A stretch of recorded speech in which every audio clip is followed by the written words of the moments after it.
Hello, gorgeous. Just thought I'd switch it up in case you're tired of me calling you beautiful. Although, how can one really tire of that? Welcome to the show. I'm Lane Smith Brown, and this is episode number 32 of the Unleash Your Life podcast. And we're talking about something that was triggered by a conversation I had yesterday while I was a guest on a friend's Facebook group.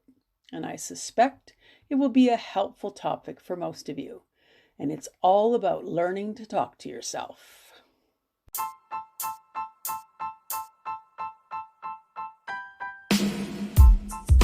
This is the Unleash Your Life podcast, where you're going to learn to rewild yourself. I'm your host, Lane Smith Brown, and I'm a best-selling author and rewilding guide. And over the last 20 years, I've been guiding women back to their truest selves. You see, you were born wild with all the wisdom you will ever need to navigate your life in a beautiful and powerful way. Then, just like everyone else on the planet, you got tamed as you fell under the power and influence of others who were also tamed.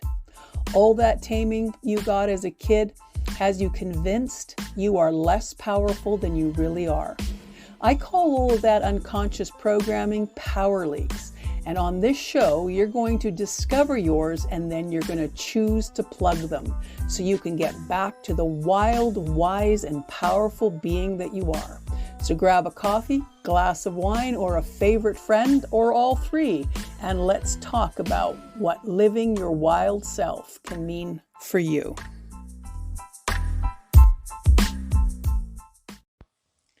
All right, we're back. Nice to know you're still out there.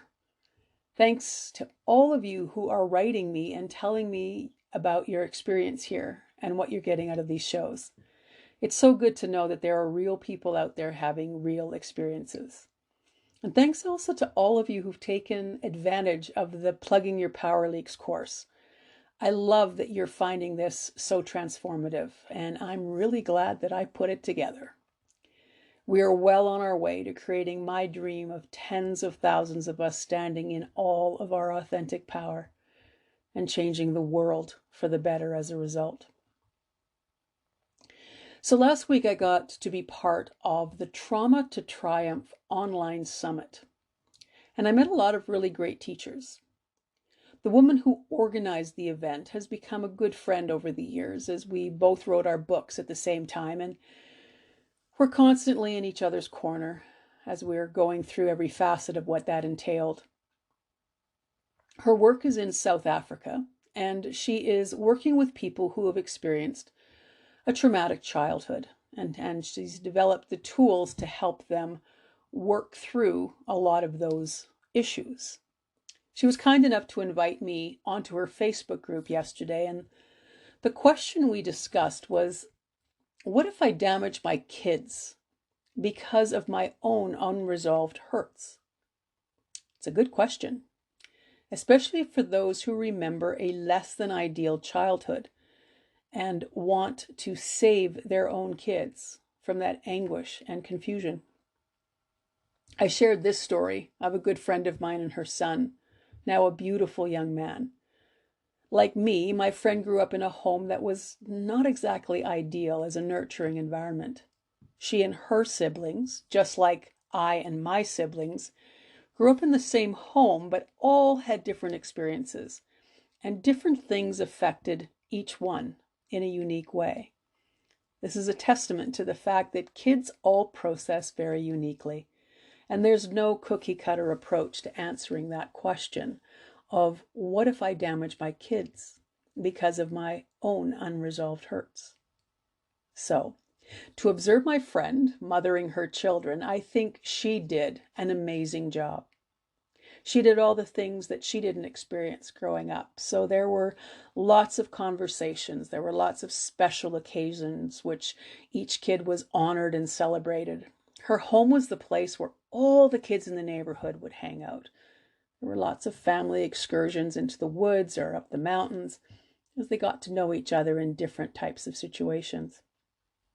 So in one nostalgic moment when the kids were in their teens, she asked the question, what's one of the significant memories you have of growing up?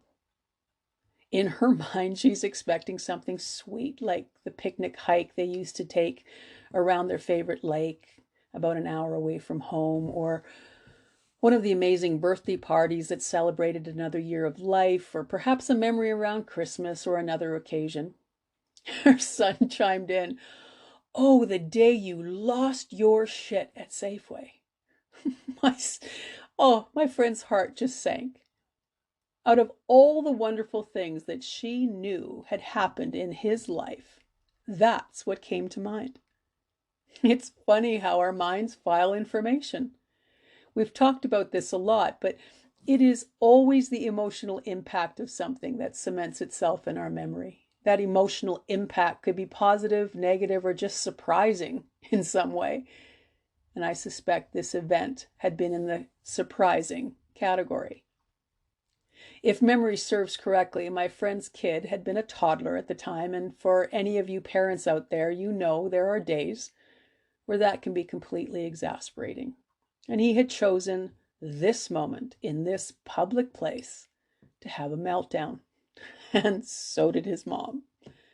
From where I stand, it was a completely legitimate response. Now, from everything I can see from watching this young boy turn into a beautiful man, this event did not traumatize him in any significant way. But it does go to show you the randomness of what kids take in. And no matter how hard you try, none of us will do that perfectly. But what if those types of experiences were constant, instead of just being surprising or out of the ordinary? What if we always went to bed with a feeling of confusion or embarrassment or disconnection? What if we had all kinds of questions about things that happened, things we observed, things we felt, but we never had a chance to talk it through? Well, besides simply staying in a state of confusion, worry, or some other version of disconnection, we also take those experiences, turn them into memories, forget over 50% of the data, and then add our own embellishments over time. That last part is a result of a recent analysis done on memory that Dr. Joe Dispenza uses in his work. And it partly explains how siblings in the same household, raised by the same people, can have really different stories about shared experiences.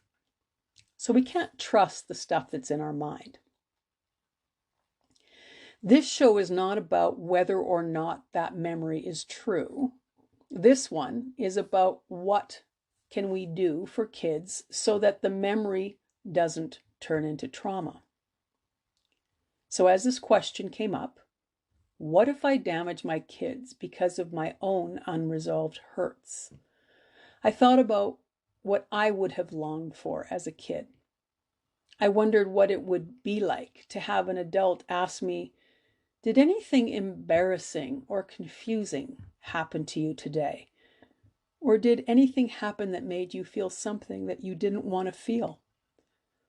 Oh, I might not have answered them immediately, but I wonder if they had asked me that faithfully enough over time and set the stage that I could share with them what was going on in my little mind, it would have opened up a completely different world to me in navigating my life.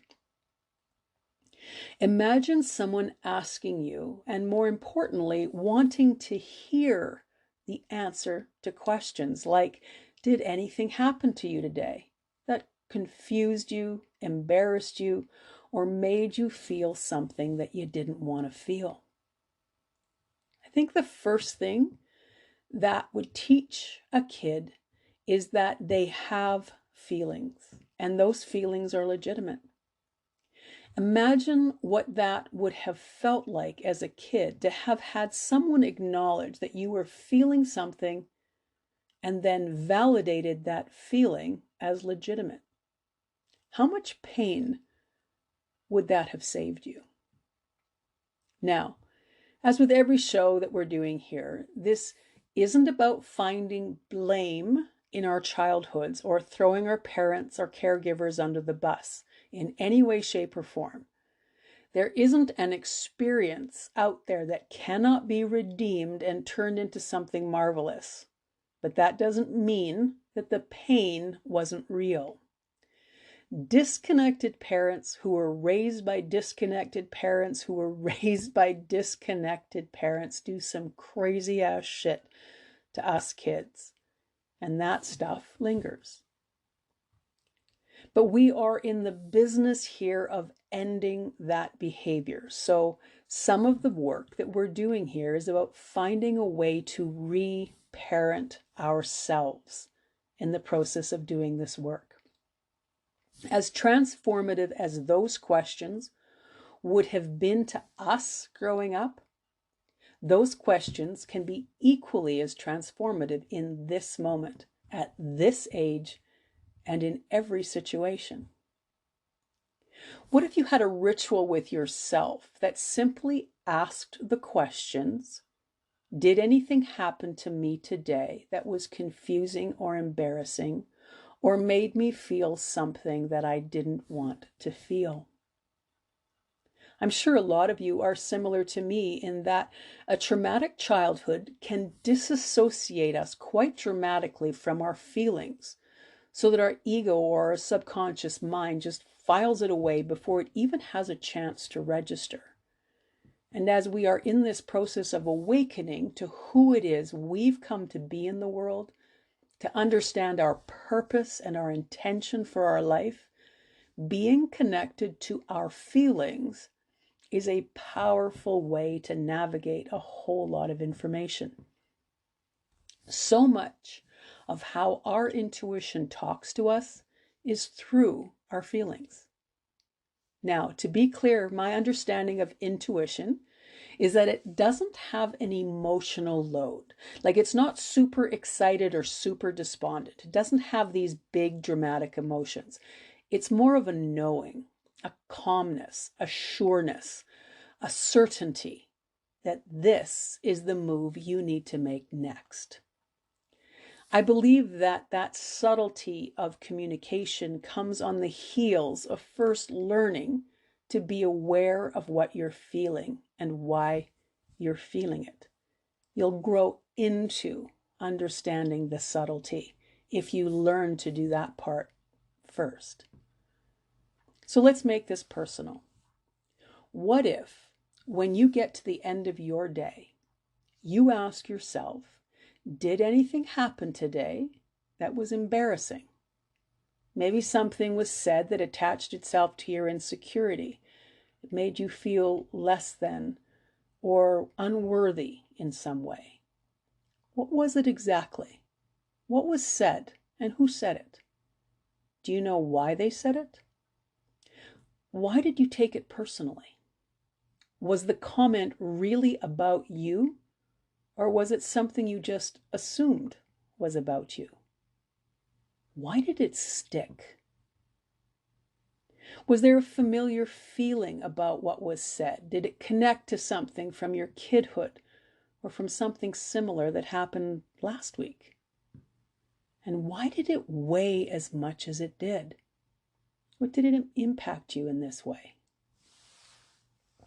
Most of the stuff people say is really pointing at their own sense of connection or disconnection.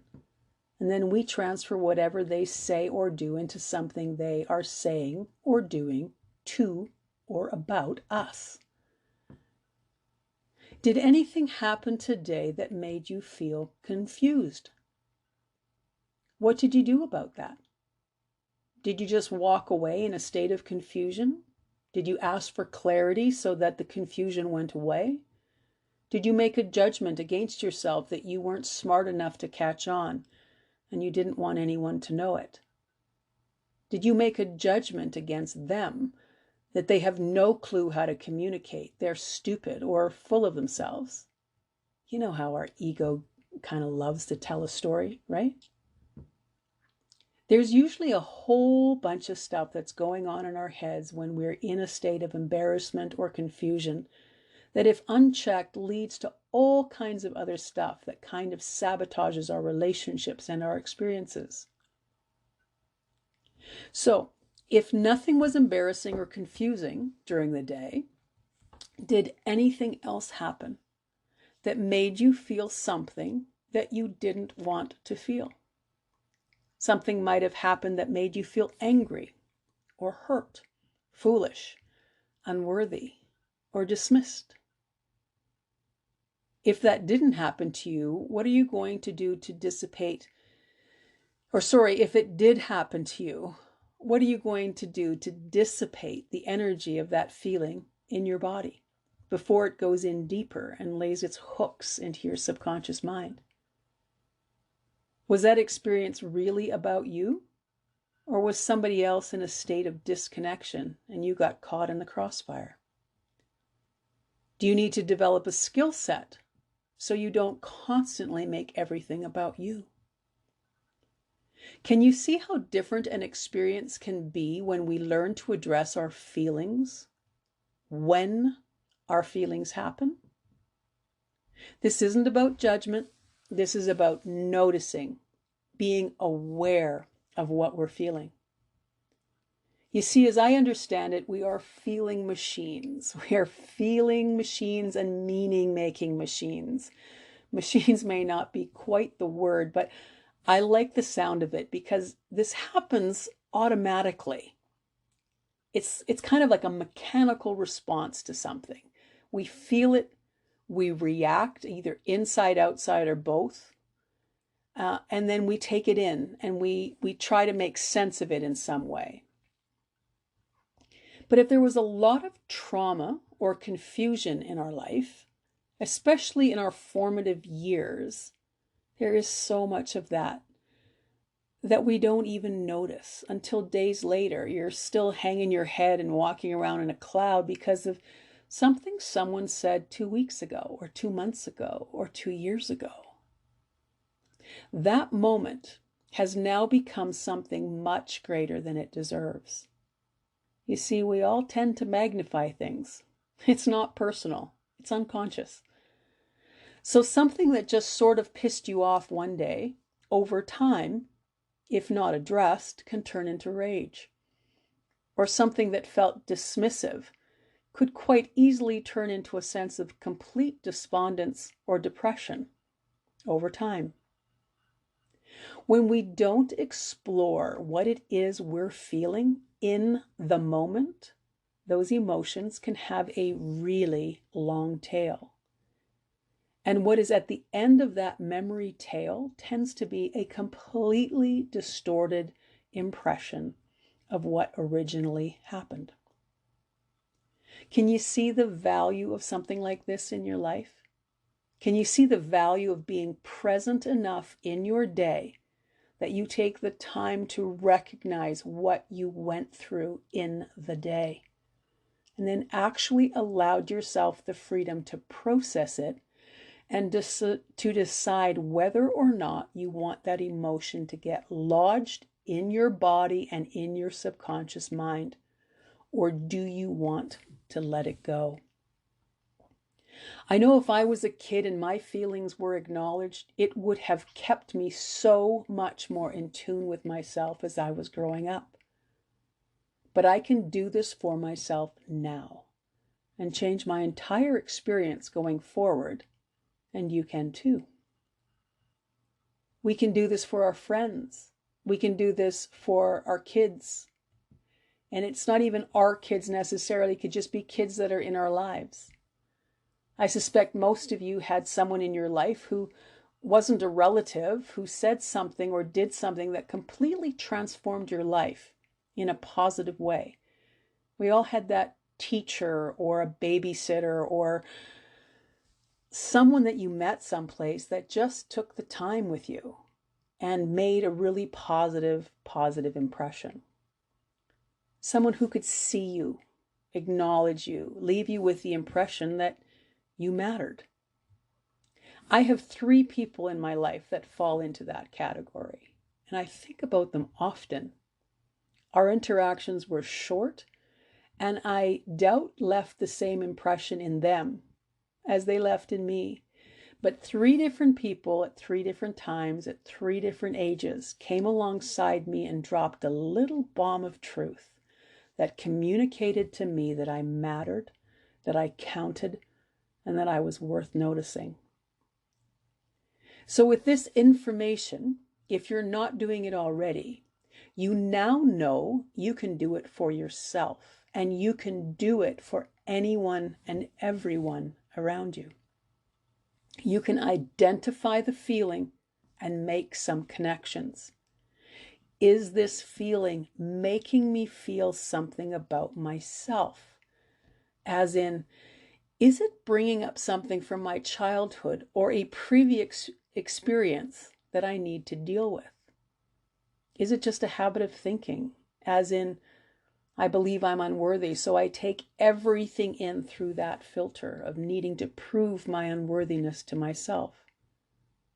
That will be a tendency for anyone who has not come to terms with the fact that they are magnificent. Every one of you listening is here on purpose. You are here because you need to be here right now. The world needs you here for whatever reason that might be. You're here because you're supposed to be here, and you have a unique gift to offer the world. And the only way you're going to be able to offer that to the world is for you to learn to stand in your power. And in order for you to stand in your power, you need to understand what is coming into your body and into your mind, and then make choices on what gets to stay and what needs to leave. Can you see how liberating this is? Can you see how you can be with other people now? Can you see how much of a responsibility you have in paying attention to how you are taking in information? This is serious work, and the benefits will be felt immediately. Even if all you do is acknowledge that you have a feeling today that did not feel good to you, and then make a decision to let it go without any further exploration, without any further conversation or confrontation, you can decide that that feeling is not something you want to hold on to. Now, do you understand the difference between pushing it down and letting it go? It's a very different action. I had no clue as a kid that I could let go of my feelings. I assumed that my feelings just happened to me and they were mine forever. Awakening to the fact that I had a choice in how I could feel was one of the first most empowering things that I learned. And I was in my 20s when I put that together. And if you're older or younger than that, as you're listening, this is the perfect time to pick up the tool. It's never too late or too early to do any of this work. Most everyone you are encountering in your life did not learn how to deal with their own emotional life. And they are in reaction mode. And it can wreak havoc in a relationship, at the office, in our political world, and at the world at large. More and more of us living in this level of awareness concerning our emotional life puts us in a position, even if it's only by our example, of how to be the leader in our own lives. When we get caught up in other people's disconnection, we are being led by them. And that does not serve us in any positive way. We are here to lead our own lives. We are here to fully understand how valuable we are and how valuable everyone else is as well. Imagine a world of people finding love and acceptance and validation in themselves. The end result of all of us filling up ourselves is that we no longer have the need to suck energy from other people. in some attempt to gain those feelings for ourselves. Can you hear that? There are people out there who do not feel validated, do not feel worthy, do not feel powerful, so they try to take it from other people. And the person they try to take it from doesn't have to give it. That's where you have all your power. You either give it away or you don't. But no one can take it from you without your permission.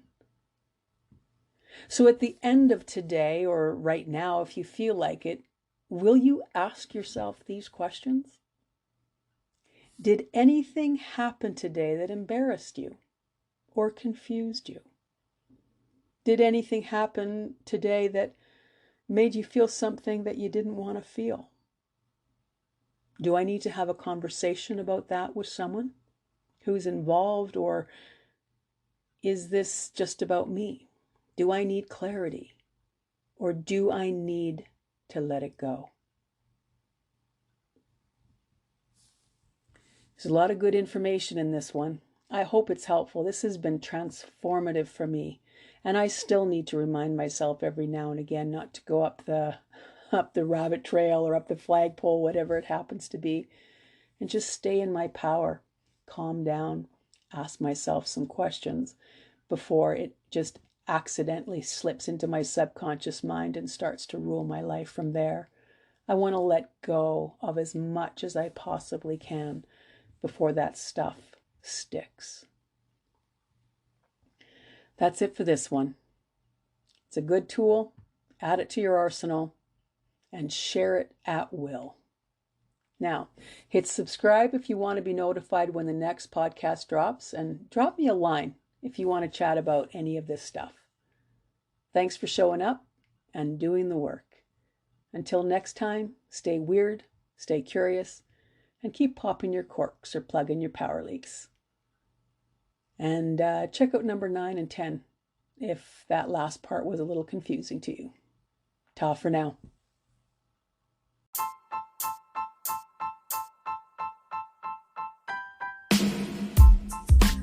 Well, I hope this show rocked your world a little bit. If you want additional resources, check out the links in the show notes or at lanesmithbrown.com. And before you go, please subscribe to this podcast. It's how we get these tools into the world, and this world needs more wild women standing in their authentic power. Do that for me, will ya? Thank you.